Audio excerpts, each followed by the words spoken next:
ये लहसुन प्याज खाने का ये साधु लोग मना क्यों करते हैं? कभी आपने इसका साइंटिफिक रीजन सोचा? कारण,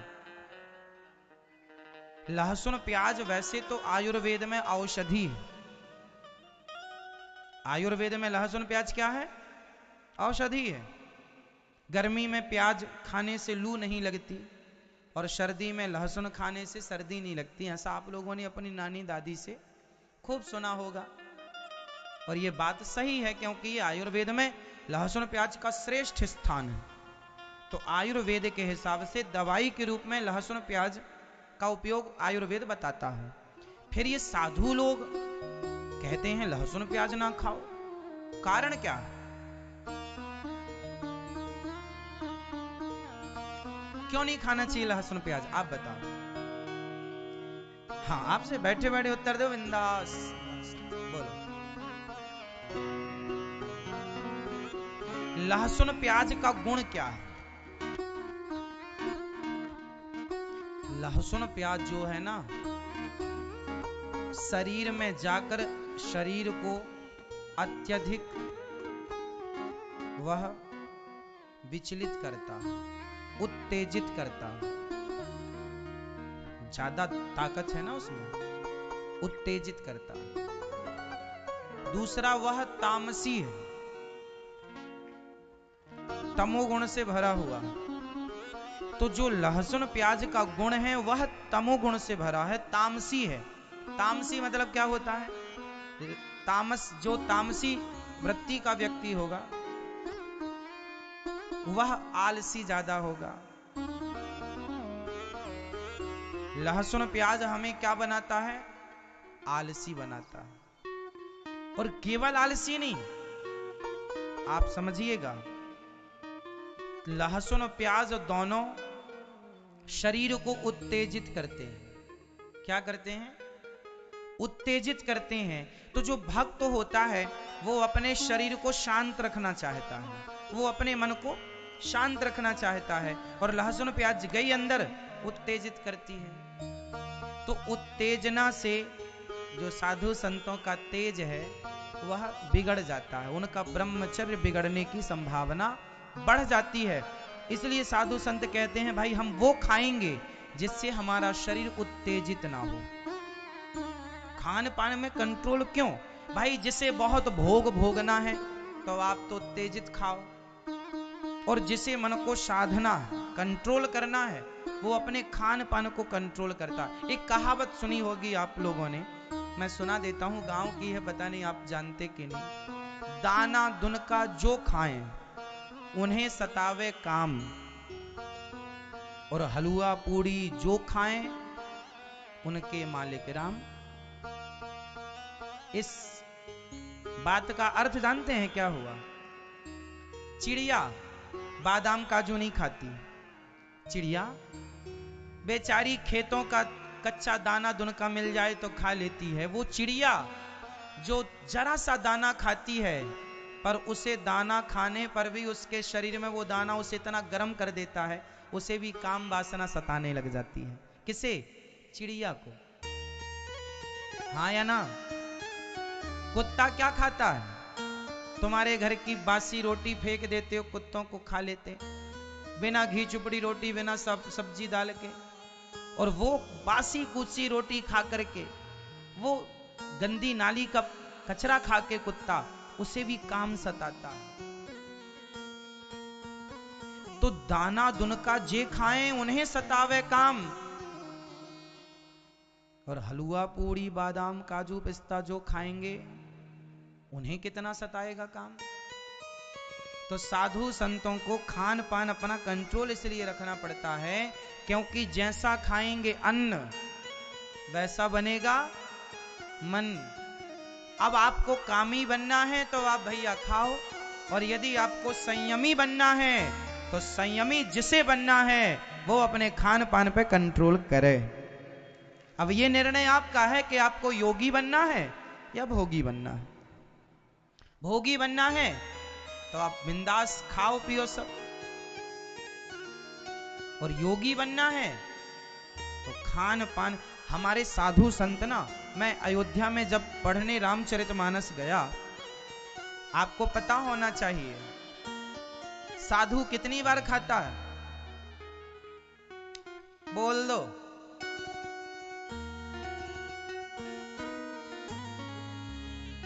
जो 2 बार खाए वो साधु हो ही नहीं सकता।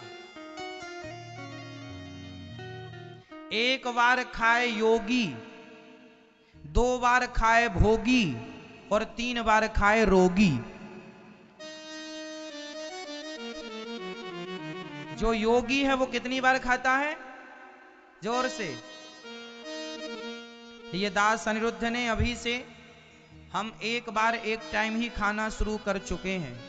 जब कभी ज्यादा वर्क हो जाता है, ज्यादा काम कर लेते हैं, ज्यादा भूख लगती है तो 2 बार खा लेते हैं, बट कोशिश करते हैं कि 1 ही बार खाएं। तो ये दास आपके सामने बैठा है। आज भी हमने जरा सी सलाद खाई, जरा सी सब्जी और जरा सा चावल खाया, बस खा लिया ना। अब हो गया रात्रि तक फुल, रात को नहीं खाएंगे, 1 बार ही खाते हैं। हाँ, ऐसा नहीं है कि हम योगी हैं, नहीं, हम 2 बार भी खा लेते हैं जब हमें ज्यादा भूख सताती है तो खा ले। कोशिश कंट्रोलिंग, मतलब अभी से शुरू कर दिया अभ्यास करना कि भाई 1-2 साल में हमें आदत पड़ जाएगी। अभी से करेंगे तब ना आदत पड़ेगी। तो अभी से हमने शुरू कर दिया है, लाइन में लग गए हैं योगियों की पीछे लाइन में। अब कभी ठाकुर जी कृपा करेंगे तो लाइन में लगे, शुरुआत कर लिए हैं, अपने आप को संतुलित करने की शुरुआत कर लिए हैं। अब आगे हरी इच्छा। हम अपने मन को, अपनी वाणी को तो जीत नहीं सकते, जो ठाकुर जी चाहेंगे वही होगा। फिर भी कोशिश अपनी ओर से चालू है। खाने में कंट्रोल, हम व्यर्थ का नहीं खाते, मतलब का खाते हैं, जरा सा खाते हैं, पौष्टिक खाते हैं, सलाद ज्यादा खाते हैं, कच्चा ज्यादा खाना पसंद है हमें। कच्चा मीन्स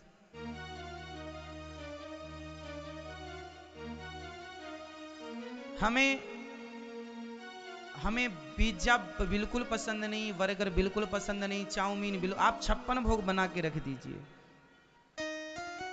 बिल्कुल पसंद नहीं। ये देखो भगवान भी आ गए, देखो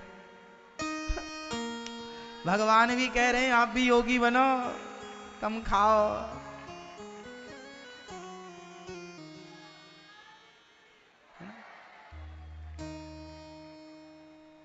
कल ही हमने कहा था कि पानी का कोई भरोसा नहीं, कभी बरस जाए। देखो आज ही बरसने लग गए।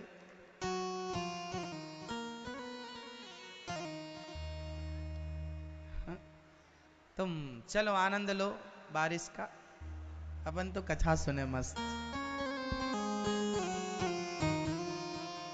तो हमें किस पर कंट्रोल करना है, अपनी जिह्वा पर। अच्छा एक बात बताओ, 1 बार जो खाए वो कौन, जोर से, योगी। 2 बार खाए भोगी, 3 बार खाए भोगी, 3 बार खाए। जो ज्यादा बार खाता है, ज्यादा खाता है, वो रोगी होगा। कई लोग ना दिन भर खाते हैं, दिन भर पगुराते ही रहते हैं, दिन भर चबाते, जो मिले वो खा लिया। ऐसा नहीं लगता कि उनका पेट है, ऐसा लगता डस्टबिन है, कुछ भी डाल दो।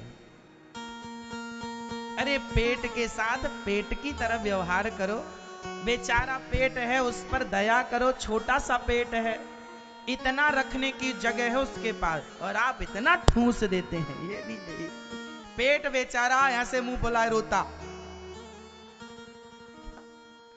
सब ठूस रहे हैं।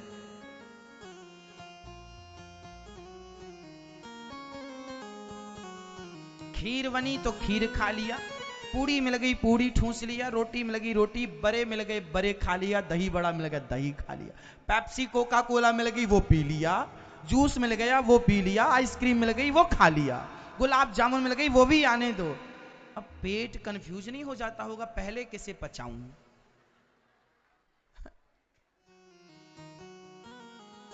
चाय पी लिया और चाय पीने के 2 मिनट बाद आइसक्रीम खा लिया, पेट कंफ्यूज है, पहले गर्म बाद में ठंडा, वो पेट बेचारा तड़पड़ा रहा है। कहां जाऊं हे भगवान, कहां फंसा दिया मुझे।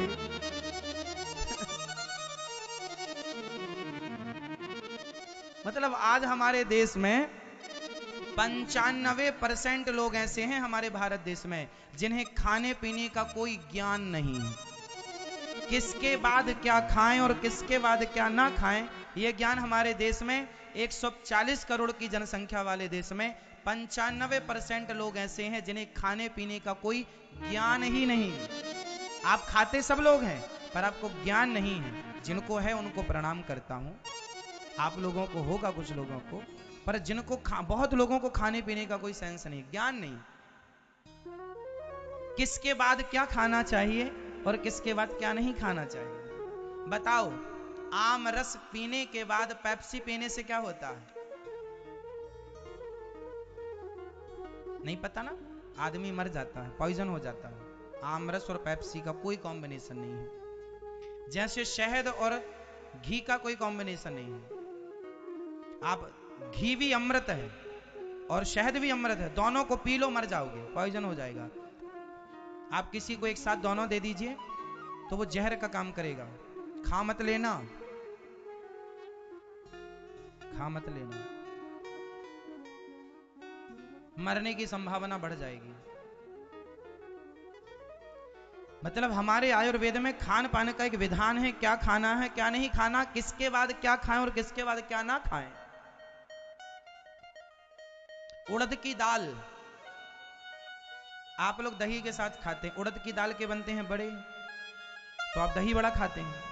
अब उड़द की दाल और दही का कोई कॉम्बिनेशन नहीं है, लेकिन आप खूब ठूंसते हैं। और शादी विवाह में तो खूब फ्री का मिलता है, खाओ खूब खाओ, भले मर जाएं, कल मरेंगे अभी तो खाओ। शादी विवाह में आदमी सब वहां पर 50 आइटम होंगे ना तो सारा खाएगा, 50 खाएगा। लिफाफा में भले 100 रुपए देगा पर खाएगा 500 रुपए का, वसूल करेगा पूरा, इतना दिया है खाएंगे। भले मर जाए, कल बीमार पड़ जाए, खाएगा बराबर।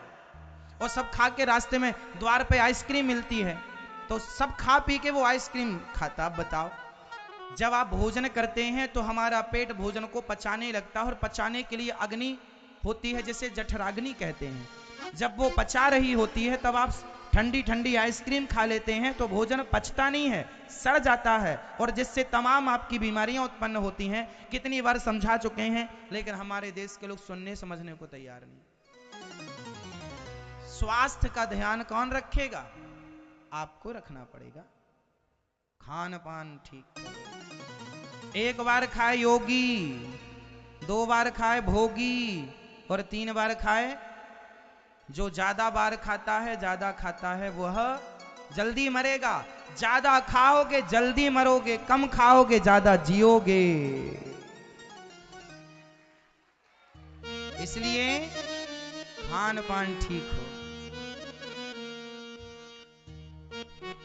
रात को खाना ही नहीं चाहिए पर आप रात को जरूर खाते हैं। पहले के लोग ब्यारी करते थे। ब्यारू जानते हैं? ब्यारी, चलो ब्यारी कर लेते हैं। ब्यारी मतलब क्या हुआ बताओ? आप बताओ ब्यारी मतलब क्या हो? ब्यारू या ब्यारी? ब्यारू मतलब कौन जानता है? हाथ उठाओ जो जानते ब्यारू मतलब क्या होता है। जो जानते वो हाथ उठाएं। चलो ब्यारी कर लेते हैं। ब्यारी मतलब होता है शाम का खाना। शाम का मतलब 7 बजे तक जो खा लो ना, ब्यारी कर लो। गांव की भाषा है ब्यारू। संत लोग भी बोलते ब्यारू की सीताराम। संत लोग एक ही बार खाते हैं, पर जो बूढ़े होते हैं जिनको जरूरत है, ये ब्यारू, ब्यारू में वो खिचड़ी बना लेते, खिचड़ी खा लो। तो ब्यारू की सीताराम, ब्यारू मतलब शाम का भोजन। और पहले के लोग ना 8 बजे तो सो जाते थे रात को। आज भी गांव में, आज भी हमारे गांव में 7:30 8 बजे पूरा गांव सन्नाटा हो जा, सब सो गए 8 बजे। 7 बजे तक खा पी लिया, सूर्य अस्त हुआ कि भोजन प्रसादी हो गई। सूर्य अस्त के आधा घंटा के अंदर भी, वैसे सूर्य अस्त के बाद भोजन नहीं करना चाहिए, फिर भी यदि आपको इमरजेंसी खाना है तो सूर्य अस्त के आधा घंटा के भीतर, 1 घंटे के भीतर खा लो। जो रात को 8 बजे के बाद आप खाते हैं वो तो बिल्कुल गलत है। आयुर्वेद के हिसाब से बोल रहे हैं हम सारी बातें। तो भक्तों को क्या करना चाहिए? लहसुन प्याज इसलिए नहीं खाते क्योंकि तामसी है और वो भक्तों की जो भक्ति में है ना बाधा उत्पन्न करता है, इसलिए साधु संत ना हल्का फुल्का खाते हैं। साधुओं का भोजन कभी देखा आपने? ना देखा होगा। हमने खूब खाया है, देखा है, संतों के बीच में रहे हैं। संतों में पंगत लगती है। संत लोग एक बार खाते हैं सवेरे, केवल 1 बजे, उनका दोपहर 12-1 बजे भोजन होता है। जब हम अयोध्या जी में थे, संतों के साथ रहते थे, तो दाल परोसी जा रही है। दाल का पानी पानी था। दाल एक भी दाना आप ढूंढेंगे मिलेगी नहीं, दाल का एक दाना नहीं मिलेगा आपको, सिर्फ दाल का पानी है ना। और रोटी सूखी, कोई घी भी नहीं, सूखी। चावल, रोटी, चावल, साग में आप लोग तो आलू का पत्ता निकाल लेते हैं, आलू का छिलका उतार ले। साधु संत काय का छिलका विलका उतारे हैं? कहां फुर्सत, भजन करेंगे छिलका उतारेंगे। स्वाद के लिए खाने वाला, स्वाद एक होता है स्वाद के लिए खाना और एक होता है पेट भरने के लिए खाना। तो कौन सा खाना ठीक है? जोर से। स्वाद वाला खाना भोगी खाता है और पेट भरने के लिए केवल योगी खाता है। उसे कोई मतलब नहीं कि आलू में छिलका है या उतर गया, वो अपना खाया पिया मस्त। दाल का पानी साहब, मुझे याद है मैं खाया हूं, वो जो अयोध्या जी की दाल है, वो दाल के आगे आज का 56 भोग फेल है। वो दाल, वो साग, वो रोटी, वो संतों के हाथ से जो प्रसादी मिलती है, भगवान जी का प्रसाद, उसके आगे सारे आज के, मैंने उतना स्वादिष्ट भोजन वहां के बाद आज तक किया ही नहीं। ये समझ लो मेरी लाइफ में, मेरे बचपन में जो साधु संतों के बीच में खान पान रहा है, उसके बाद वाला वो खान पान कभी मिला ही नहीं।